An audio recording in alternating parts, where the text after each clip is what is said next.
Ok, parfait. Et puis ensuite, je vais te laisser la parole. Romain, je ne sais pas si tu as un... Est-ce que tu as un fichier, un PowerPoint à partager peut-être? Oui, c'était le même que la dernière fois, donc je vais Ok. partager mon écran. Juste quand même, bon, je sais que tout le monde était là, mais comme Lucie n'était pas là, juste pour rappel, Romain est un avocat ici en Saskatchewan, à Regina. Et puis, il avait donné la première partie, donc avec nous déjà, sur les testaments. Et en fait, c'était un peu long la session. Il y avait beaucoup de choses à dire, comme on n'avait pas eu le temps de finir. Donc là, c'est plus procuration et directive santé, en fait. C'est la deuxième partie de la présentation aujourd'hui, un peu, pour faire le petit rappel. Et tu es à Regina, hein, Romain, c'est ça? Oui, à Regina. Oui, je peux me présenter rapidement. Est-ce que vous voyez mon écran? Je n'arrive pas à Oui, voir. on le Oui? voit, on le voit. OK. OK. OK. C'est un peu moins informel. Mais on est en petit comité, alors c'est Non, là, je voulais juste c'est m'assurer. familial Moi, je aujourd'hui.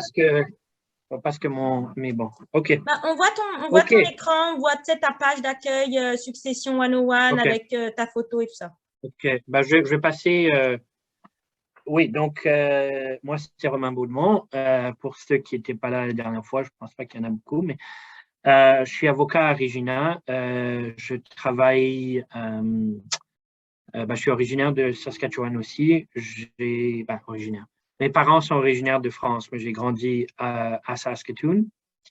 J'étais dans les écoles francescoises, donc j'ai grandi avec une certaine dualité culturelle et linguistique intéressante.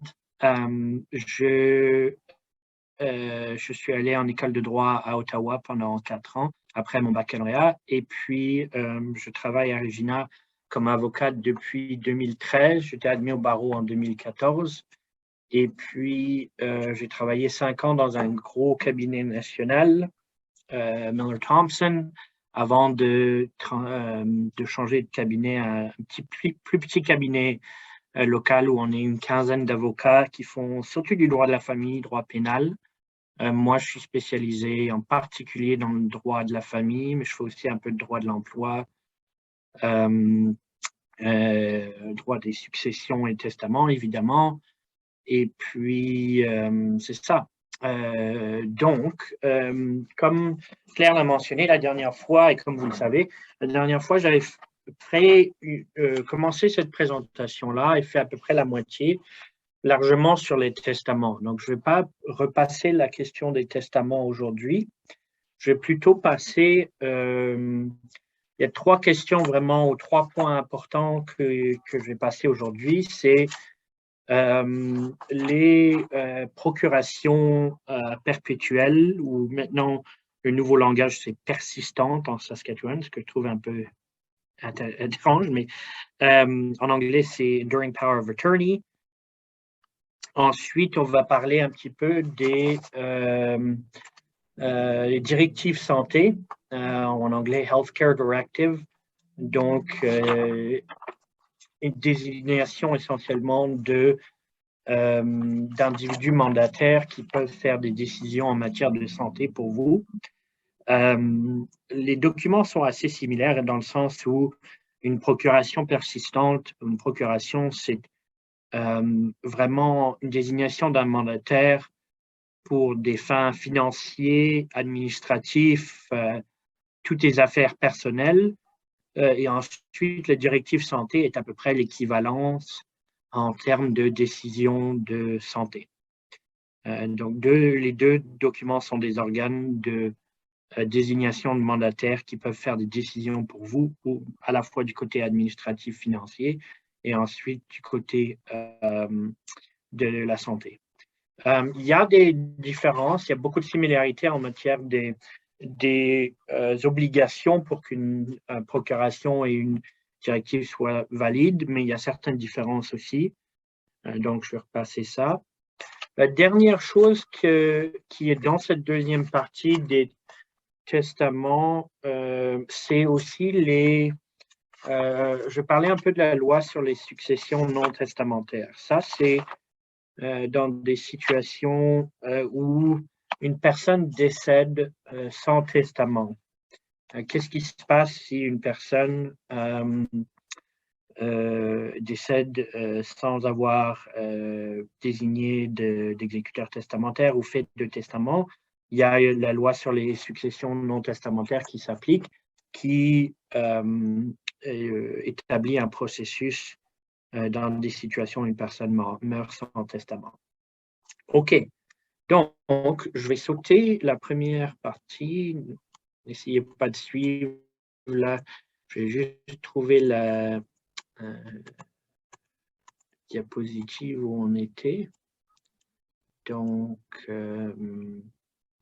peut-être avant de commencer, vu que saute les... Voilà, je suis à la bonne diapositive. Est-ce qu'il y en a qui avaient des questions? Je sais que ça fait un bout de temps, ça fait environ un mois et quelques, par rapport à la dernière partie de la présentation. Est-ce que vous aviez des questions générales par rapport au testament, le processus des testaments, etc., avant qu'on passe aux procurations, aux directives santé, etc.? Non? Ça va? OK. Bon, je vais sauter là-dedans alors. Et n'hésitez pas à demander des questions pendant le processus. Je crois que je vais pouvoir voir si vous levez la main de façon digitale ou simplement vous prononcez. J'ai pas de problème que vous demandiez des questions au fur et à mesure. OK. Donc, d'abord, on en est à la procuration persistante où vous allez voir aussi beaucoup de langage de procuration perpétuelle. En Saskatchewan, jusqu'à la plus récente édition de la loi, c'était procuration perpétuelle et dans beaucoup de provinces, vu que les procurations sont du domaine civil, c'est une loi provinciale. Donc, ça varie de province en province. Il y a beaucoup de similarités au niveau national, mais il faut juste penser que vous allez peut-être voir le langage de procuration perpétuelle parce que c'est l'ancien langage et ça reste le langage dans d'autres lois provinciales. Donc, de façon générale, une procuration persistante ou perpétuelle nomme une personne de confiance pour s'occuper des biens et des affaires administratives d'une personne qui devient incapable. De façon générale, oui, ça doit être la procuration perpétuelle doit être accordée avant qu'une personne devienne incapable. Donc, je vais passer sans je vais espérer de ne pas trop vous ennuyer, mais je n'ai pas tout sur les diapositives, mais je vais quand même passer à travers certains des aspects de base de la procuration perpétuelle dans la loi. Donc, la première chose, vous voyez, quand on parle de capacité, comme un testament, une personne qui donne une procuration perpétuelle ou une directive santé doit avoir la capacité, entre guillemets. Capacité, c'est un terme juridique qui est un peu différent, comme vous allez voir, en ce qui concerne la matière des directives santé et des procurations, juste parce que la nature du document est différente. Mais dans le cas des procurations, la capacité est définie comme suit. Donc, la personne qui accorde la procuration doit avoir la capacité, entre guillemets, à comprendre des informations utiles à la prise de décision concernant des biens et des affaires financières, et à apprécier les conséquences raisonnablement visibles découlant d'une prise de décision ou d'une abstention de prise de décision à cet égard. Bon, c'est du langage technique pas tout à fait clair comme d'habitude, mais ça veut essentiellement dire qu'avant qu'une personne, le but, c'est qu'une personne ait encore la capacité d'accorder une procuration perpétuelle, de faire des décisions financières, vis-à-vis à la fois de ses biens et ses dépenses et revenus. Et la procuration devient importante lorsque cette personne-là perd la capacité de faire ces choses-là. Donc, comme avocat, on doit toujours s'assurer que la personne a la capacité de comprendre les décisions au moment où elle fait la procuration, naturellement de façon prévisible avant le moment où elle perd cette capacité-là. Donc, Un autre changement au niveau du langage, c'est que la loi maintenant parle de fondé de pouvoir. C'est un terme aussi juridique. Avant, et la loi sur les directives santé parle de mandataire. La loi sur les procurations, avant la nouvelle édition, parlait aussi de mandataire. Donc, il faut juste penser que fondé de pouvoir, c'est en fait une traduction de power of attorney en anglais. Mais ça a le même sens essentiellement qu'un mandataire ou une mandataire. Donc, quand vous voyez le terme fondé de pouvoir, c'est le mandataire ou la personne à qui le pouvoir est accordé. Donc, en ce qui concerne, donc on a passé la capacité. En ce qui concerne les personnes qui peuvent agir à titre de fondé de pouvoir, il y a des limitations. Et ça, c'est défini à l'article 6 de la loi. Donc, une personne qui est un fondé de pouvoir ou, entre d'autres mots, un mandataire, doit avoir au moins 18 ans et avoir elle-même la capacité, naturellement. Donc, si vous désignez une personne qui, par la suite, perd la capacité par raison de handicap ou d'âge elle-même, cette personne-là ne peut pas agir comme mandataire, donc il faut faire attention à ça. Souvent, les mandataires sont des gens plus jeunes.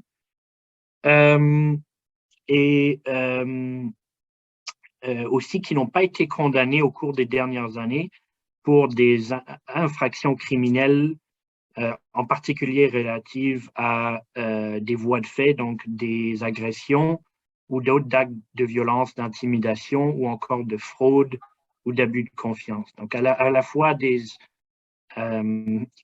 c'est large. Essentiellement, les individus qui ont été condamnés dans les 10 dernières années ne sont pas capables. Mais en particulier, si ces individus-là ont été condamnés d'infractions liées ou à des abus de pouvoir vis-à-vis des gens, ou à des actes de violence, ou à de l'intimidation ou de la fraude.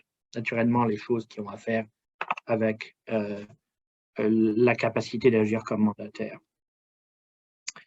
Une personne peut nommer à la fois un ou plusieurs fondés de pouvoir ou mandataires. Donc, vous pouvez choisir si vous voulez une personne ou deux personnes ou plus.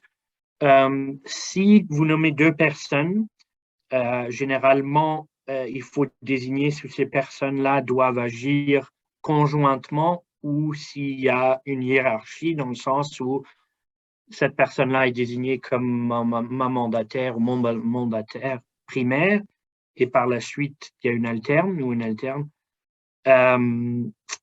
Et donc, et s'il n'y a aucune désignation, la présomption, en termes de hiérarchie, je veux dire, la présomption est qu'ils doivent agir conjointement. Donc, leurs décisions doivent, dans ce cas-là, leurs décisions doivent être unanimes. Et c'est ça. Souvent, je vois personnellement dans ma pratique, faut penser, j'ai eu cette question-là la dernière fois dans le contexte des testaments et des exécuteurs testamentaires, mais ça s'applique aussi aux procurations. C'est d'avoir une personne qui est locale ou qui va être proche de la personne qui a donné la procuration. Et des fois, une personne qui est peut-être plus proche, mais qui est plus loin. Donc, il faut toujours faut être conscient du fait que la personne qui administre vos finances et vos biens, ça va être beaucoup plus facile si elle est locale ou si, par exemple, si vous êtes à Regina ou à Saskatoon, que cette personne-là soit là. Et qu'il y a peut-être une deuxième personne qui est plus proche, mais qui est plus éloignée. Donc, le choix vous pouvez choisir une personne ou plusieurs. OK, ensuite, jusqu'à quand le pouvoir d'une procuration perpétuelle ou persistante dure? Donc, les fondés de pouvoir, les individus à qui sont accordés le pouvoir d'administrer vos affaires, maintiennent le pouvoir jusqu'à ce que un ou plusieurs des fonds de pouvoir meurent. Donc, naturellement, il faut toujours penser à ça.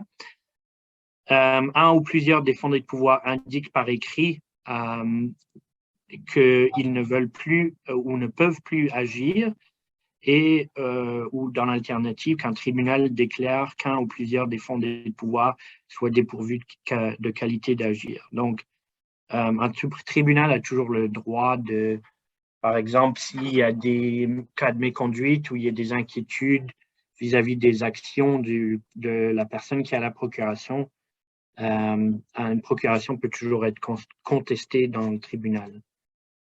Faut aussi penser qu'une personne peut toujours refuser ce pouvoir-là. Donc, j'encourage souvent les gens avec qui je fais des procurations, minimum d'avoir un ou deux ou une ou deux alternes, parce que une personne peut perdre la capacité ou simplement pas vouloir accepter. Donc, naturellement, c'est utile de parler à ces personnes-là, mais on ne sait jamais, il peut y avoir des accidents ou quoi que ce soit. Donc, en ce qui concerne l'entrée en vigueur, donc, il y a deux types de procuration. Il y a une procuration qui est immédiate, dans le sens où même avant que vous perdiez la capacité d'agir vous-même pour administrer vos propres affaires, elle entre en fonction. Par exemple, souvent des individus qui prennent leur retraite et déménagent de là où ils habitent, mais ont encore beaucoup de biens. Par exemple, si personne qui prend sa retraite en Saskatchewan, mais déménage en Colombie-Britannique, j'ai souvent des cas où ils vont nommer un ou une de leurs enfants comme procureur ou mandataire pour administrer leurs biens au niveau local pendant qu'ils sont dans une autre province, c'est un peu plus difficile. Ou dans l'alternative, ce qui est probablement un peu plus fréquent, mais ça dépend des cas vraiment, c'est une procuration qui entre seulement en vigueur lorsque l'individu perd la capacité d'agir pour il ou elle-même. Donc, vous pouvez choisir quand la procuration entre en vigueur, dépendant de votre intention. Souvent, naturellement, quand il y a des questions pour des questions de maladie ou quelque raison que ce soit, démence ou quoi que ce soit, qu'il y ait une possibilité de perte de capacité à l'avenir, souvent les gens vont venir faire une procuration perpétuelle qui entre en fonction seulement lors de leur perte de capacité, mais c'est toujours possible de la rendre immédiate. OK. En ce qui concerne les formalités de passation, ce qui veut dire lorsque les gens viennent signer avec moi ou signer la procuration, quelles sont les obligations de base? Elle doit être faite par écrit et elle doit être datée et signée. Et elle doit être faite ou par l'adulte, lui ou elle-même, qui est pourvu de capacité, donc elle-même directement signer le document, ou dans certains cas rares, elle peut être faite par un témoin qui, il ou elle, est pourvu de capacité. Ça, c'est un ajustement qui a été ajouté par la suite, surtout pour des handicaps physiques. C'est purement parce qu'il y a des situations où les personnes vont avoir toute leur capacité mentale. La capacité est absolument quelque chose de mental et psychologique, pas de physique, mais qui a des difficultés physiques, donc il ne peut pas signer. Donc, ça peut être signé par un témoin en présence de l'avocat avec des directives orales claires données à la personne. Donc, petit point, mais OK. Quelles sont les obligations de votre fondé de pouvoir? Donc, si vous donnez un pouvoir de mandataire ou un pouvoir de fondé de pouvoir à une personne, quelles sont ses obligations? Bon, elle doit agir honnêtement, elle doit agir de bonne foi, elle doit toujours agir dans l'intérêt supérieur de l'auteur de la procuration et elle doit toujours agir, entre guillemets, avec toute la diligence raisonnablement attendue d'une personne, de son expérience et de sa compétence. Ça, c'est tout. c'est un terme juridique ou une description juridique pour dire essentiellement raisonnablement selon la barre d'une personne moyenne. On ne s'attend pas à ce qu'elle soit une experte financière. S'il y a des pertes, par exemple, dans les investissements, ce n'est pas nécessairement la faute de cette personne-là, à moins qu'elle décide d'investir dans des cryptocurrency ou des choses comme ça, qui ne seraient peut-être pas les choses la plus prudentes. Donc, tout ça pour dire généralement, elle doit agir de bonne foi, honnêtement et dans le meilleur intérêt de l'auteur. Naturellement, ça dépend des faits, mais en ce qui concerne est-ce qu'un fondé de pouvoir est payé? La procuration perpétuelle, parce qu'un fondé de pouvoir a essentiellement des pouvoirs similaires d'une personne qui est d'exécuteur testamentaire avant votre décès.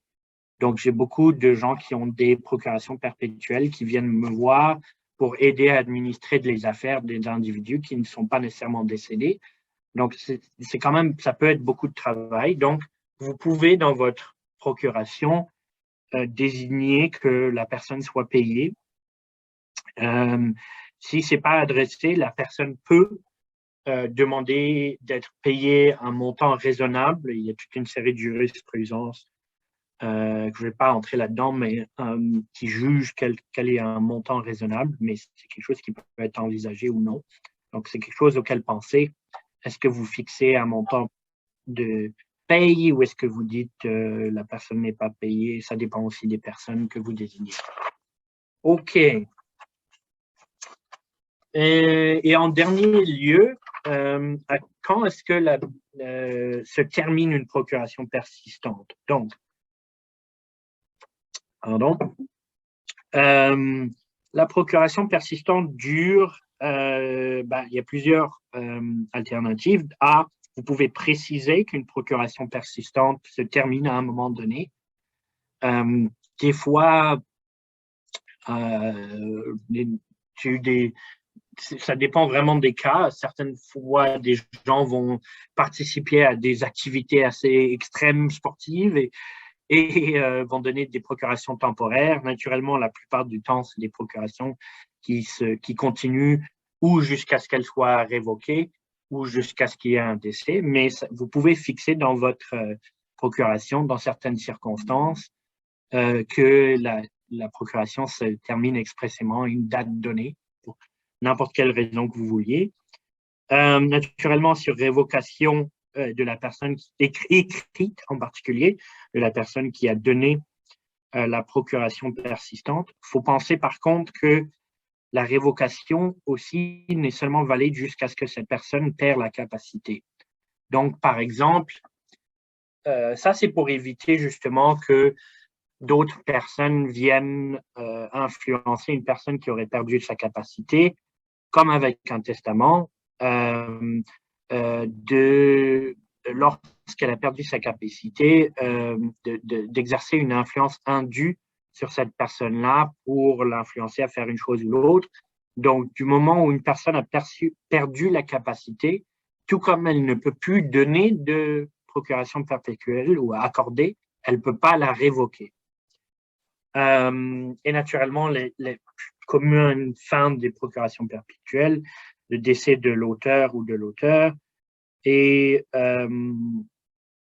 ou en d'autres mots, ou dans d'autres situations, le décès de la personne à qui est accordé un pouvoir. Naturellement, si toutes les personnes à qui sont accordées le pouvoir de mandataire décèdent, il y a plus de pouvoir accordé. C'est rare de faire face à ces situations-là, mais ça c'est. Donc voilà l'ensemble des détails en ce qui concerne capacité, obligations en matière de signature, pouvoir de la personne, qui est habilité à être mandataire, jusqu'à quand est-ce qu'elle dure, etc. Est-ce que vous avez des questions, commentaires, ou quoi qu'il en soit en ce qui concerne les procurations persistantes ou perpétuelles? Pas de questions? OK. Je dois être tellement bon, c'est juste ça. Bon, donc je vais passer à mes diapositives que j'ai clairement ignorées complètement. Quelques points. Est-ce que la loi est la même pour les testaments et procurations partout au Canada? Comme j'ai mentionné, les procurations perpétuelles, tout le domaine en fait des testaments et successions est un domaine de nature civile au Canada et le droit civil est de matière provinciale. Ça veut dire que les testaments, l'administration des successions, mais aussi les procurations perpétuelles, les directives santé et les successions non testamentaires ou les situations où les individus n'ont pas de testament sont tous régis par les lois provinciales. Il y a bien sûr des similarités importantes dans certaines provinces, mais il peut y avoir des différences importantes qui sont entre autres influencées par les différences dans d'autres domaines. Je mentionne par exemple dans cette diapositive le Québec. Le Québec a pour des raisons historiques, domaine civiliste à certaines versus le reste du pays qui est un domaine juridique de common law. Il y a certains domaines de droit du Québec qui ont évolué de façon très différente. Le droit de la famille est assez différent du reste du pays. Toutes les autres juridictions de common law utilisent beaucoup de jurisprudence de l'une des autres des provinces, mais le Québec est assez distinct. Par exemple, les mariages et les unions de fait, pas les mariages, le mariage est fédéral, mais les unions de fait qui sont des équivalences au mariage lorsque les gens ne sont pas formellement mariés, varient de province en province. Par exemple, en Saskatchewan, c'est 2 ans de cohabitation continue, tu deviens en union de fait ou common law marriage, common law partner. Les provinces sont à peu près divisées de façon égale. C'est une tangente, mais la moitié des provinces canadiennes, y compris la Saskatchewan, la Nouvelle-Écosse, la Colombie-Britannique et plusieurs provinces ont cette politique fixe de 2 ans de cohabitation et l'autre moitié des provinces de common law ont un régime un peu hybride où c'est 1 an de cohabitation pour les gens qui n'ont pas d'enfants, qui ont des enfants et 3 ans pour des gens qui n'ont pas d'enfants. Donc, ça se divise à peu près de façon égale du côté de common law, mais le Québec est distinct. Le Québec accorde beaucoup moins de pouvoir ou de droit au mariage d'union de fait.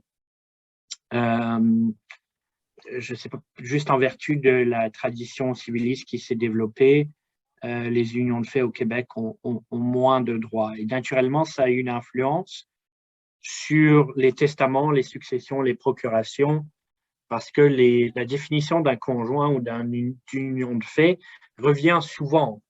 Je vais parler un peu des lois sur les successions non testamentaires, par exemple. Et les successions non testamentaires accordent beaucoup de choses aux gens qui sont conjoints, que ces personnes-là soient mariées formellement ou conjoints de fait. Et donc, et au Québec, ça n'existe pas. Donc, tout ça, c'est la longue version, désolé, pour dire qu'il y a des variations de province en province. Il faut faire attention des fois aussi si vous avez des biens dans plusieurs provinces, que comme dans les testaments, et j'avais mentionné ça un peu la dernière fois, ça peut être utile, et ce n'est pas redondant nécessairement, d'avoir un testament pour chaque juridiction, parce que les lois peuvent être différentes. Même chose pour les procurations. Faut penser que les lois sont un peu différentes. Malheureusement, ça ne simplifie pas les choses, mais on se retrouve dans un pays fédéral et donc on bénéficie. C'est ça qui arrive. OK. Bon, j'ai parlé un peu de ça en matière de testament et de procuration. Est-ce qu'il y a des conflits entre les lois et d'autres provinces et pays? J'avais mentionné ça beaucoup ou plusieurs fois à la dernière présentation par rapport au testament, mais oui, il y a des différences importantes. Donc, de nouveau, il faut penser de consulter peut-être un avocat dans chaque juridiction où vous avez des biens. Une grosse différence que j'avais mentionnée à la dernière fois, je ne veux pas passer trop en tangente, mais c'est la liberté testamentaire. Dans beaucoup de pays, y compris la France et plusieurs pays européens, il y a des obligations où vous ne pouvez pas déshériter ou vos enfants, où vous pouvez, la liberté testamentaire est limitée. En Amérique du Nord, c'est beaucoup moins le cas. Donc, si vous avez des biens à l'international, c'est aussi quelque chose auquel il faut penser. OK. Donc, je vais passer. Est-ce que questions, commentaires avant que je vais passer aux procurations, pardon. Il y a Jacqueline qui a levé la main. Ah, OK, je ne vois pas les. OK. Ouais, c'est pour ça, oui, je suis là. Attends okay. que je me mette en photo, là. Allô, bonjour. Bonjour, Plante. Bonjour. Écoute, Romain, moi, j'ai des investissements au Québec dus au patrimoine familial, tout ça. Alors, vous me conseillez d'avoir un autre testament rédigé au Québec? Donc, c'est un cas privé, là. Comment ça? Je veux dire, ben, c'est une situation personnelle, là, mais je ne veux pas accaparer la présentation. Là, non. Ça dépend de l'étendue des biens.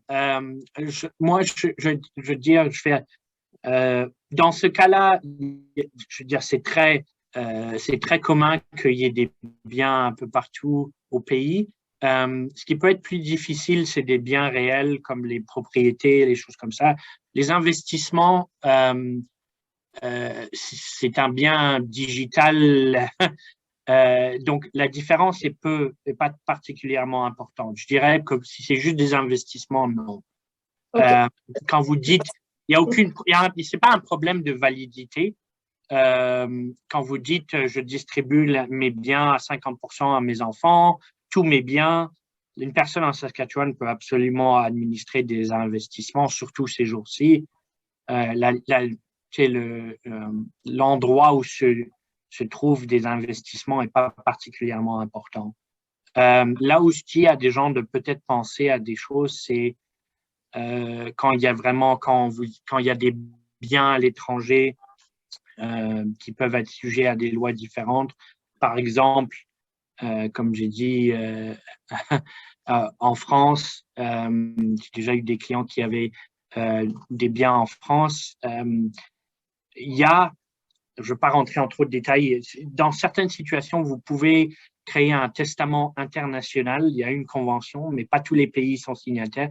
Tout ça pour dire, souvent, c'est plus facile de faire un testament spécifique à une autre juridiction quand il y a des grosses différences en matière de liberté testamentaire. Entre le Québec et la Saskatchewan, il n'y a pas de grosses différences. Et si les biens sont assez limités, un testament suffit. Okay, si vous avez beaucoup de biens, y compris des biens réels, souvent la propriété, donc maison, terrain, etc., sont un peu plus complexes à administrer parce que les titres des propriétés et tout, certaines choses, c'est plus concret. Comme moi, je suis avocat ici, j'ai l'habitude d'administrer les biens et des titres des propriétés en Saskatchewan. Mais si je dois tout d'un coup aider un exécuteur testamentaire ou une personne qui a une procuration à aller au Québec, je vais souvent les référer à un avocat au Québec parce que moi, je ne sais pas comment interagir avec l'autorité des titres au Québec. Et donc, souvent, c'est plus facile d'avoir deux testaments différents parce qu'un testament simple, ça peut être 3, 4, 500 $, alors que une heure de conseil d'un avocat qui est dans une autre juridiction, qui doit avoir des interactions avec une autre juridiction, ça peut rapidement s'accumuler. Longue réponse pour dire non, je ne m'inquiéterai pas si vos biens sont minimum dans une deuxième juridiction, mais si vous avez des biens très importants dans une deuxième juridiction, deuxième maison, et ça serait peut-être quelque chose à considérer. Parfait. Merci. Okay. Merci beaucoup. Pas de problème. OK. D'autres questions, commentaires avant? Sinon, je vais procéder à la question des directives santé. Non? OK. Donc, les directives santé, d'abord la loi qui régit les directives santé et les subrogées en matière de soins de santé, c'est la loi de 2015 sur ce point-là. Le but du document, naturellement, comme j'ai mentionné, c'est désigner un mandataire qui communique au médecin les souhaits de la personne en matière de santé. La personne qui désigne un mandataire peut fournir des directions écrites vis-à-vis des mesures qui peuvent être prises ou non. J'ai mis simplement mandataire, c'est un terme un peu plus logique, je pense, que les nouveaux termes. Mandataire, c'est juste la personne à qui est accordé le pouvoir. Et subrogé, c'est une personne qui a un pouvoir de décision. Les directives santé. Donc, il y a quelques petites différences. En général, donc je vais passer à travers la loi un petit peu aussi. Avant de parler à une personne des détails ici, la capacité. La capacité, c'est le même critère de capacité s'applique à une directive santé, dans le sens où une personne doit être capable d'envisager les conséquences de ses choix. Mais naturellement, vu que c'est une situation de santé, le langage est un peu différent. Donc, la loi dit expressément qu'une personne qui accorde une directive santé doit avoir la capacité, entre guillemets, à comprendre des informations utiles à la prise de décision en matière de soins de santé relativement à un traitement proposé. Donc, essentiellement, doit avoir la capacité de comprendre, bon, pas une expertise médicale, mais de comprendre un choix de traitement ou non, d'apprécier les conséquences raisonnablement prévisibles d'une décision en matière de soins de santé ou de traitement proposé, et de communiquer une décision en matière de soins de santé relativement à un traitement proposé. Donc, c'est essentiellement la même définition, mais avec une emphase sur les soins de santé, naturellement. Donc, une capacité de comprendre la nature du traitement et des conséquences qu'il ou elle choisit d'accepter ou de ne pas accepter un traitement. Si la personne n'a plus la capacité de faire cette décision et de comprendre la base d'un traitement, ben cette personne-là n'a plus la capacité et donc elle ne peut plus accorder de directive santé. Et dans ce cas-là, ça revient essentiellement aux autorités de santé, aux médecins, de faire la décision du meilleur intérêt de l'individu. Et par défaut, c'est de faire le maximum pour garder cette personne-là en vie, quoi qu'il en soit. Donc, souvent, les gens qui font des directives santé, c'est dans l'intérêt de pouvoir avoir un avis ou une parole dans les traitements auxquels ils sont sujets et de ne pas être sujet à des mesures excessives, en anglais qu'on appelle life-saving.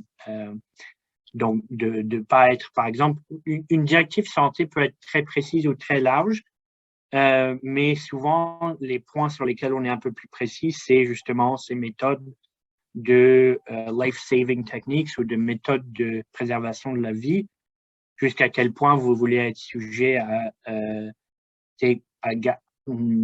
par exemple, être gardé en vie de façon artificielle, etc. Donc, le mandataire, comme j'ai mentionné, c'est la personne nommée dans une directive pour prendre des décisions. Qu'est-ce que cette... d'abord, je juste...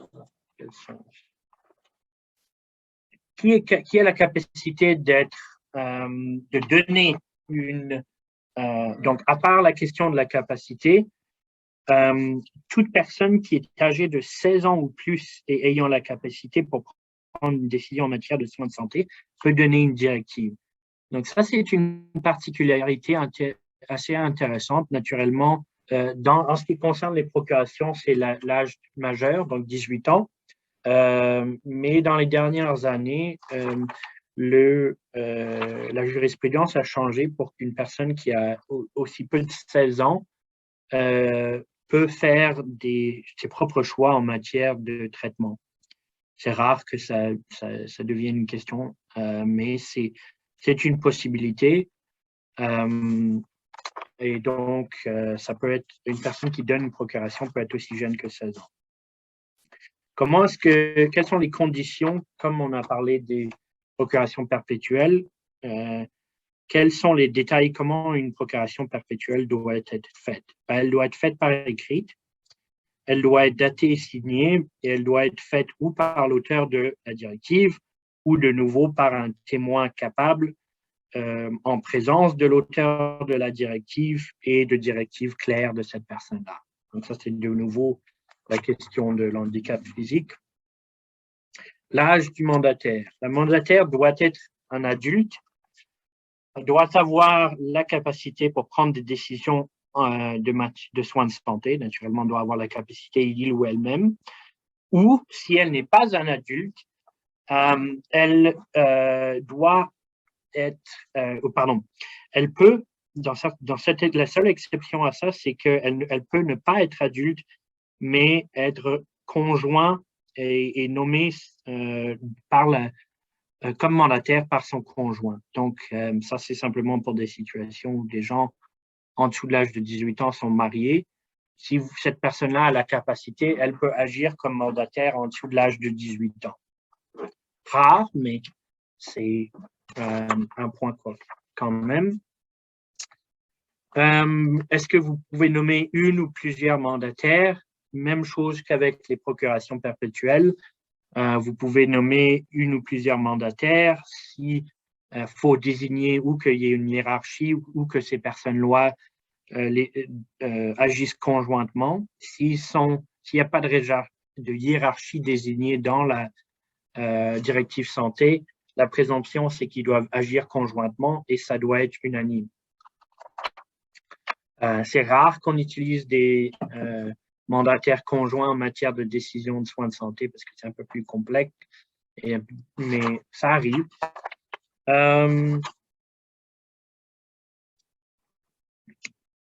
Quelques points. Donc, Romain, oui. j'ai Lucille qui lève la main. OK, oui. Excusez-moi, M. Romain, une question. Oui. Lorsqu'on désigne par une procuration de santé nos deux filles, oui. Est-ce que les deux filles doivent s'accorder, parce qu'ils sont désignés tous les deux, doivent s'accorder pour la procuration de débrancher 30 jours, quelque chose comme ça? S'il arrivait quelque chose, qu'est-ce qui arrive dans ce temps-là? Si une conteste ou… oui, parce qu'elles sont déjà désignées par testament. OK. Avec mais est-ce qu'elles sont désignées elles sont désignées par testament comme exécuteurs testamentaires? Oui. C'est ça. Donc, de désigner une personne comme exécuteur testamentaire dans ton testament ne leur donne aucun pouvoir d'administrer vos affaires quand vous êtes vivante ou de faire des décisions en matière de soins de santé lorsque vous êtes vivante. Oui, mais on a fait aussi une procuration que s'il arrivait quelque chose qu'on ne veut pas servir, excusez l'expression, de cobaye, quelque chose comme ça, c'est déjà désigné. Je ne me rappelle pas comment ça s'appelle, mais c'est déjà fait. C'est ça la directive, vous voulez en matière de santé? Oui. C'est ça. Donc, c'est ça dont on parle présentement, c'est la directive santé. Donc, enfin, la loi en Saskatchewan désigne que, comme j'ai dit, en fait, c'est l'article 13 de la loi qui répond ça exactement. Il dit, vous pouvez nommer où ces personnes-là en hiérarchie. Donc, si vous dites, ma fille A est ma première mandataire et ma fille B est alterne, cette personne-là qui est le première a le pouvoir exclusif. S'ils sont conjoints… Les deux ensemble. C'est ça. Donc, ils ont un pouvoir, ils doivent agir conjointement, donc ça doit être par unanimité ou par majorité. Donc, en fait, dans la loi, et ça c'est intéressant parce que c'est particulier à la directive santé et pas à la procuration, vous pouvez nommer 3 mandataires, par exemple, et c'est la majorité qui l'emporte. Donc, il y a vraiment un vote. S'ils sont deux, ils doivent agir conjointement et par unanimité. OK. Donc, ils vont devoir s'entendre. OK. Mais il n'y en a pas une qui peut dire je suis la plus vieille et moi, je prends la décision que. Non, à Moi, moins je veux que que vous ça ayez, soit égal. c'est Égal. ça. À moins que vous ayez désigné une hiérarchie dans votre organe, Non. ils doivent agir conjointement. La seule OK. exception, par exemple, et dans ce cas-là, s'il y avait une grande dispute, il faudrait toutes ces décisions-là et tous ces organes-là sont toujours sujettes à être amenés en cours. Donc, souvent, tu as des situations comme dans des testaments, si les administrateurs d'une succession ou même les bénéficiaires se disputent, ils peuvent aller en cours pour essayer de convaincre la cour. Donc, même dans un cas comme ça, si votre fille était convaincue qu'un traitement était expérimental, était absolument nécessaire et que l'autre refusait, bah, elle pourrait aller en cour, c'est extrême, oui, mais pour obtenir une ordonnance de la cour que ce traitement soit donné. Mais à ce moment que ça ne se passe pas, Non. ils doivent agir conjointement et il n'y a aucun pouvoir ou aucune priorité qui est accordée, à moins que vous l'ayez accordé dans votre Égal. directive santé.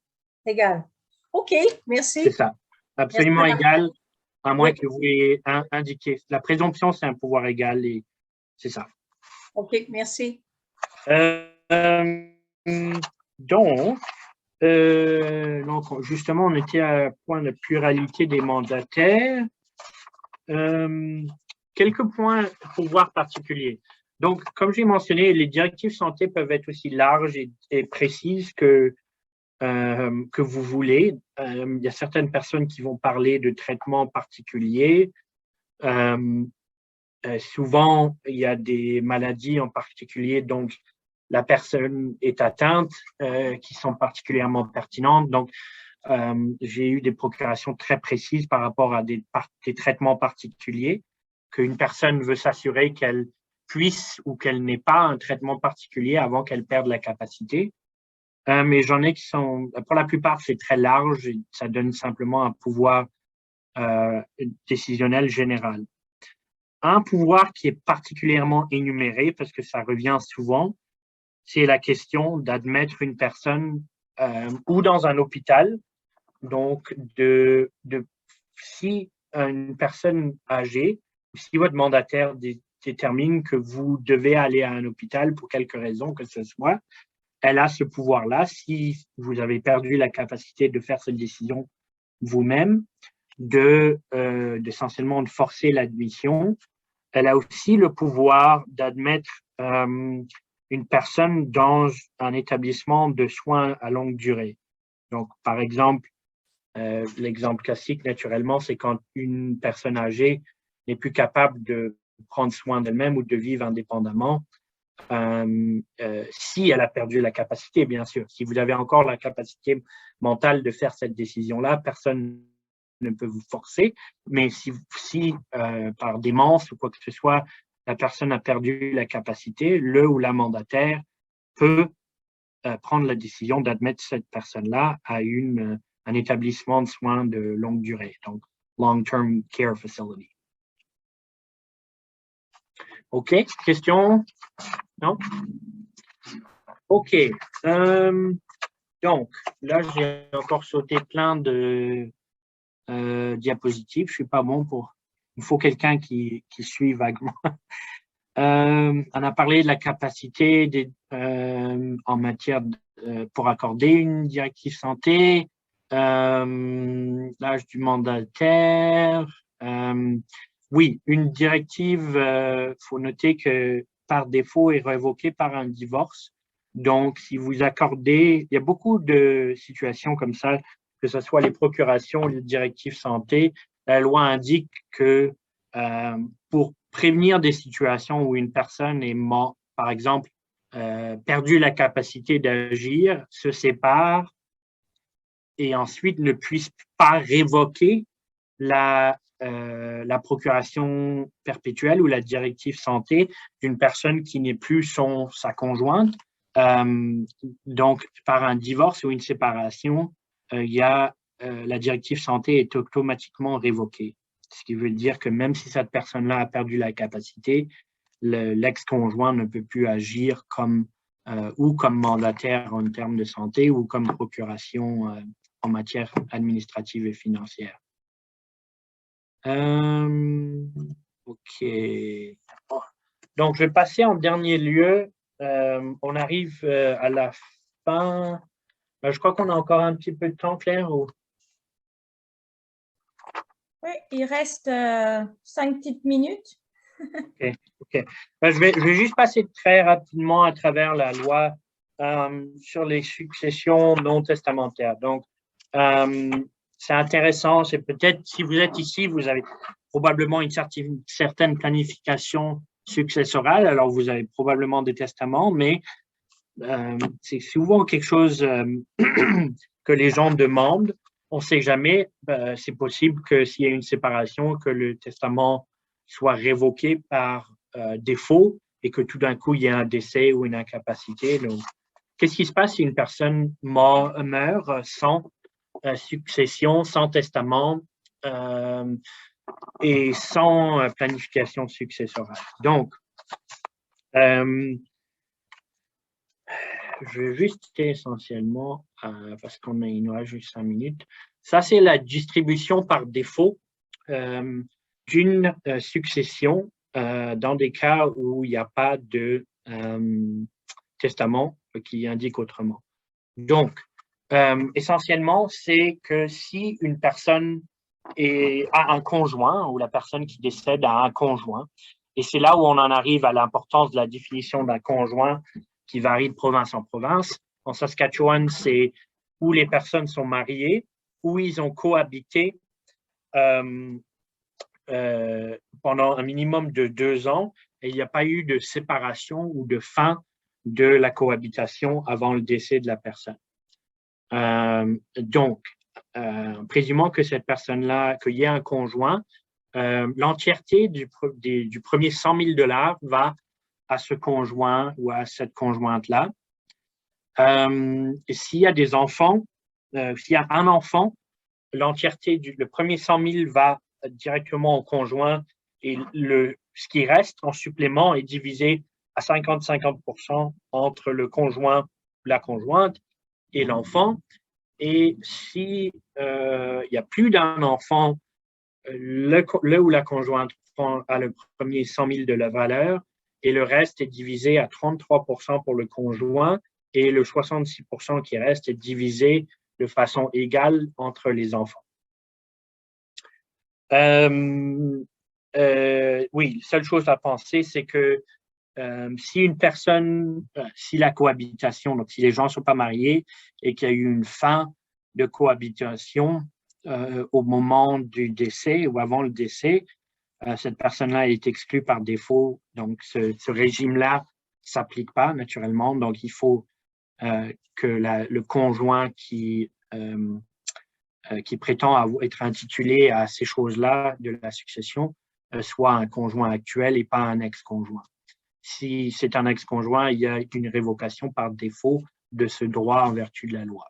Et tout ça, c'est encore dans le contexte où il n'y a pas de testament.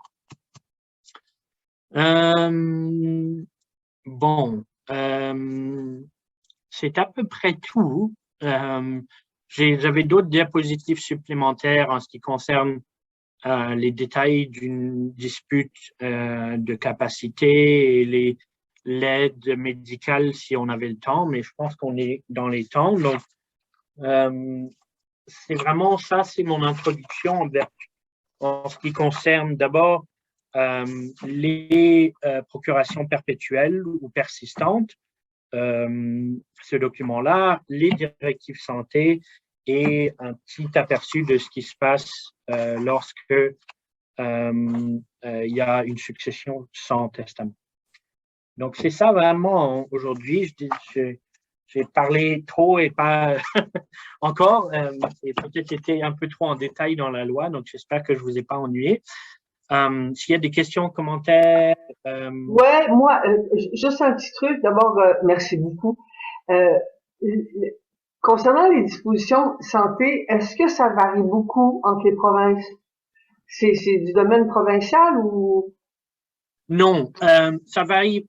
C'est du domaine provincial, oui, mais il y a peu de différence. À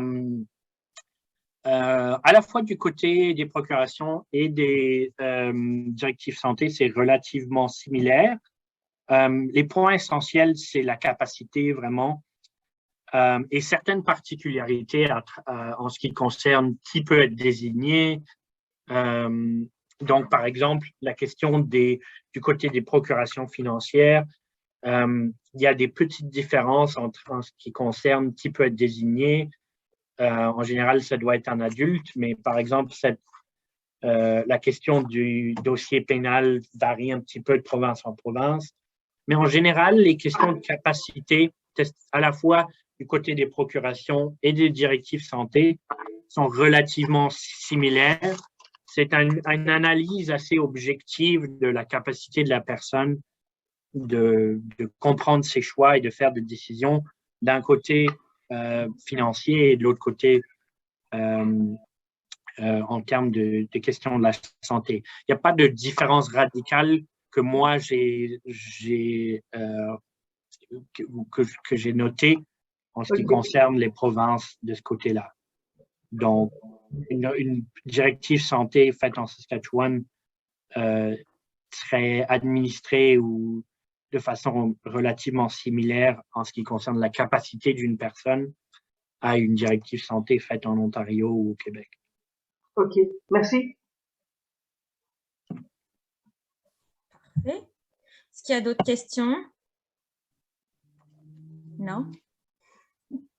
Ça va, tout le monde a posé ses questions tout au long de la présentation. Donc, je pense qu'on est pas mal pour la journée, partie 2. Je me demande peut-être, est-ce que tu crois, Romain, qu'on aurait la possibilité d'avoir ton PowerPoint? Oui, je peux te l'envoyer. Oui. Je pourrais le mettre avec les vidéos sur notre page Internet dans l'onglet ressources. Ça pourrait servir de support peut-être. Oui. Okay. Je peux certainement te l'envoyer. Super. Et sinon, si vous avez des questions ou quoi que ce soit, mes coordonnées sont dans la présentation. Puis, j'imagine que Claire peut vous fournir mes coordonnées. Oh oui, je les ai. Okay. Super. Écoute, je voudrais te remercier chaleureusement, Romain, d'avoir pris ces 2 fois 2 heures pour nous faire ça. Parce que, bon, un petit rappel, ça fait jamais de mal. Hein. On avait eu ça il y a 2 ans, mais ça a commencé à dater un peu. Donc, je te remercie beaucoup d'avoir fait ça pour nous. Attendez, je vais peut-être juste suspendre l'enregistrement. Enfin, je vais peut-être juste arrêter.